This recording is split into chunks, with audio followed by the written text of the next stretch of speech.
بسم الله الرحمن الرحيم. اهلا بحضراتكم وحلقه جديده. معاكم هاني، قناه خلطبيطه اليوتيوب. اللي اول مره يشوفنا يا ريت يعمل سبسكرايب ولايك وشير، واللي شافنا قبل كده ربنا يصبره علينا ويفضل مستمر معانا. حلقه اليوم حلقه شائكه شويه كده، عايز اتكلم فيها بصراحه عن وجود الاخوه السوريين في مصر. طبعا كل التحيه وكل التقدير لاخواتنا السوريين اللي ما شفناش منهم حاجه وحشه، لكن محدش ضامن. فوق ما يزيد عن 7 مليون سوري، والله اللي مش مصدق يروح العبور، اللي مش مصدق يروح مدينتي، اللي مش مصدق يروح الرحاب، اللي مش مصدق يروح 6 اكتوبر، اللي مش مصدق يروح الشيخ زايد. الاعداد كبيره وبقى في كل حته وبقى مختلطين بينا. يا مراحب، اهلا وسهلا. لكن 10 سنين ايه اللي خلاني اتكلم في الموضوع ده؟ كنت عملت فيديو من كام شهر عن الموضوع بتاع الاخوه السوريين.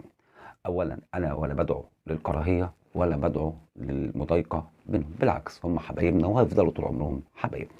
بس حابب اوضح نقط مهمه. النقطه الاولى، من كام شهر كنت عملت فيديو واتكلمت فيه عن وجود الاخوه السوريين باعداد كبيره جدا في مصر. اتضحت بعض الامور لما حصل موضوع غزه، وكان في اقتراحات امريكيه وغربيه وبعض من العرب بيقولوا ان اهل غزه يروحوا على سيناء. طبعا انا ضد الكلام ده خالص، لكن بدات الامور تتضح. بدات الامور تتضح انه بيفرغوا سوريا من اهلها، والدليل باين لكل الناس. السوريين في كل دول العالم، من الخليج للمحيط، من الشمال للجنوب، حتى اوروبا، ما خلوش الا لما كان في اعداد كبيره جدا وغفيره من السوريين. المعنى المقصود اللي عايز اوضحه ان السوريين بيتم ترحيلهم وتهجيرهم بمزاجهم غصب عنهم، عشان يبقى في فراغ كبير في سوريا. وسوريا دلوقتي زي ما احنا عارفين متقطع بين حته ايرانيه على تركيه على روسيه على امريكيه، على معارضه سوريه على شيعه على سنه، بقت متقطعه. القصد من الكلام ان بقى في تفريغ للارض السوريه، وبقى التهجير بيجي على مصر لان مصر رحبت بيهم وشالتهم فوق دماغهم. اللي استفزني سوري من كام يوم، يعني في خلال مناقشه معاه بيتكلم، بقول له انتوا رجعتوا ما رجعتوش لبلدكم؟ سوريا بقت كويسه؟ قال لي اه كويسه. في امن؟ اه في امن. في امان؟ اه في امان. العهده على كلامه هو، محدش يحاسبني انا، ده مش كلامي انا خالص، ده كلامه هو. طب يا سيدي ايه الحكايه، ايه المانع؟ قال لي بص، مصر فيها كام مليون؟ قلت له 100 110، بوجودكم بقى دخلنا 117 127 يعني بسم الله ما شاء الله يعني. قال لي طيب سوريا هيكون فيها كام؟ لو انا رجعت وغيري رجع ورجع 10 مليون سوري بعده، هيبقى فيها كام؟ 30 40؟ طب انهي سوق يستحمل؟ انهي سوق افضل هيكون في عدد مستهلكين اكبر، السوق المصري ولا السوق السوري؟ قلت له لا طبعا المصري، لان هيبقى 3 اضعاف السوق السوري. قال لي بالظبط كده، احنا في مصر قاعدين التجاره هنا شغاله زي الفل كاننا في بلدنا، ما بندفعش غير اللي بيدفعوا المصريين في مدارس في جامعات في كله. طب نرجع ليه بقى سوريا؟ شوف المنطق بتاع الناس. نرجع لسوريا. هنا انا راجل فاتح مصنع، المصنع ده ببيع اعداد كبيره جدا عشان نسبه السكان كبيره. لو رحت سوريا وفتحت مصنع هيبيع زي ما بيبيع كده؟ طب ما عندك تصدير يا اخي. المبدا اللي عايز اقوله يا جماعه، انتوا مش فاهمين ان التهجير ده عشان يحصل مضايقات على مصر. فهمناه طبعا لما قالوا لغزه. هم بتوع غزه دول كلهم يجوا قد ايه اصلا؟ ما ممكن يخشوا ينخرطوا جوه البلد عادي زي السوريين عادي، لكن قصه ارضهم لو مشوا ارضهم مش هترجع تاني. طب ما هو السوريين كده برضه، مشوا ارضهم مش هيرجعوا لها تاني ومش هياخدوها تاني ومش هتبقى بتاعتهم. يبقى انت تخش ارض متفرغه من سكانها هيبقى احتلال اسهل، ولا تخش ارض مليانه سكان؟ طبعا متفرغه من سكانها. وهيبقى على مصر يمنيين وسوريين وليبيين وسودانيين وسوريين موجود في مصر. كل ده معناه ايه؟ بيحمل عبء على مصر. طبعا مصر قيادة وشعبا بترحب بكل العرب، واحنا كمان بنرحب، بس افهموا المخطط. السوري عمره ما هيفكر يرجع ارضه، السوري عمره ما هيفكر ان هو ينهي احتلال موجود في ارضه. كان عملها في الجولان، ده احنا مصر ما استحملتش 67 73 خدنا ارضنا. هم عندهم مش عندهم حته ان ياخدوا الارض والكلام ده كله، حته البيزنس عندهم.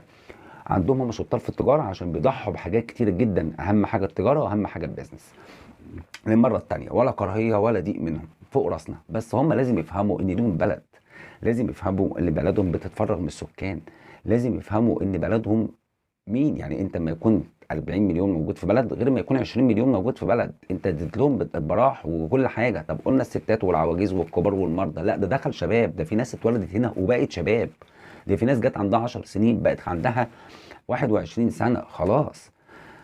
مصر بترحب بكل الناس عشان الاخوه المصريين اللي هم بيزعلوا مني من الكلام ده. لا يا جماعه، ده السوريين مش بيزعلوا زيكم انت كده وكده، زي المصريين ما بيزعلوا على كلامي على السوريين. السوريين ما بيزعلوش، انتوا المصريين بتزعلوا عشان بقول الكلام ده، هم ما بيزعلوش عشان فاهمين ان هم طمعانين في بلدنا. يا ريت نفهم ده كويس. عمر سوريا لو رجعت افضل كمان من مصر امنيا وسياسيا وكل حاجه، عمرهم ما هيرجعوا، لان السوق المصري هنا اقوى بكتير جدا. مرت عليهم ان هم يبيعوا سندوتشات والمحلات والمطاعم، ده دنيا تانية خالص. هيروح هو يبيع لي كام واحد؟ ده لو فتح في اي حي هناك هيبقى الحي كله كام واحد؟ 3 4000 5 6000. ده الحي هنا في مصر شبرا بس لما يفتح مطعم بيجيب ناس اساسا بتاع 2 مليون مليون ونص. المليون ونص دول بيشتري منهم 5000 كل يوم، فده كويس قوي بالنسبه له. يا ريت نفهم بس. الناس اللي بتزعل مني وتقول لي لا ما تقولش كده، احنا اخوات واحنا مسلمين، ايوه بس المسلم لما يطمع في خير مسلم تاني يبقى كده حرمت عليه بقى. ما ينفعش هو مسلم يطمع في بلدي، مسلم يطمع. لازم نحس بالكلام ده يا جماعه. الكلام ده هم واخدينه حلوانه في سلوانه، عرب ومسلمين وتحيا مصر وحبايبنا والله وشالونا فوق بقى. احنا مش سذج على فكره. في بعض المصريين بدا يفهموا الكلام ده. بعض المصريين بدا يفهموا ان السوريين مالوا البلد وبكثره، ومش بيخلفوا واحد واثنين وعندهم ازمه، لا ده بيخلفوا بالاربعه وبالخمسه وبالسته.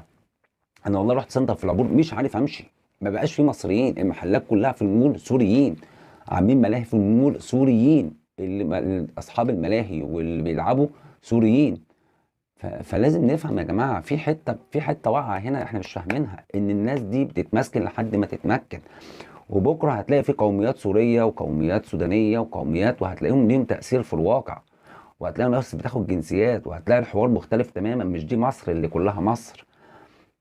اتحدى اي حد يا جماعه، حد من الشيخ زايد يقول لي في كام مره بتشوف كام سوري في الشارع؟ ما بيقعدوش في اماكن شعبيه، دول بشوات بيقعدوا في اماكن هاي كلاس. يعني دول مش بتوع ان هم بيقضوا حالهم، ما تلاقيهمش جارك هنا في منطقه شعبيه خالص. فهم بسم الله ما شاء الله راسمين مخططين مظبطين، هيعيشوا طول عمرهم هنا. واتحدى ان واحد سوري يقول لي انا ارجع سوريا، واتحدى ان هناك مش هيقول لك في امن وامان، ده كذاب. في امن وامان هناك. عيش في حالك هتبقى عيش في امان، بس هتلاقي شغل وهتلاقي الدنيا. هو مش عايز. فيا جماعه اخواتنا المصريين بلاش والنبي التعليقات اللي شفتها على الفيديو اللي فات، والله برحب فيهم، بس افهموا دول هيمشوا امتى؟ مش هيمشوا. الناس اللي زعلانه قوي لو هجروا اهل غزه، اهل غزه قد ايه؟ طبعا ضد التهجير ده اصلا، زي الحكومه وزي السياده المصريه لما قالت، وزي الرئيس لما قال ما نقدرش نتكلم على حدود مصر خط احمر، زي ما الرئيس قال وقلت قبل كده وبكرر تاني، قالوا لا يعني لا. طب كويس. طب انتوا مش حاسين ان السوريين اتهجروا وجم عندكم وعايشين وسطكم؟ ولا انتوا مش حاسين بالكلام ده؟ مش حاسين ان في حاجه مش طبيعيه بتحصل؟ اتمنى اشوف ارائكم تعليقاتكم اسفل الفيديو. كان معاكم هاني، فوق راسنا السوريين، بس كل حاجه بالعقل وحتى بالشرع وبالدين. بلاش تطمعوا في مصر. السلام عليكم ورحمه الله.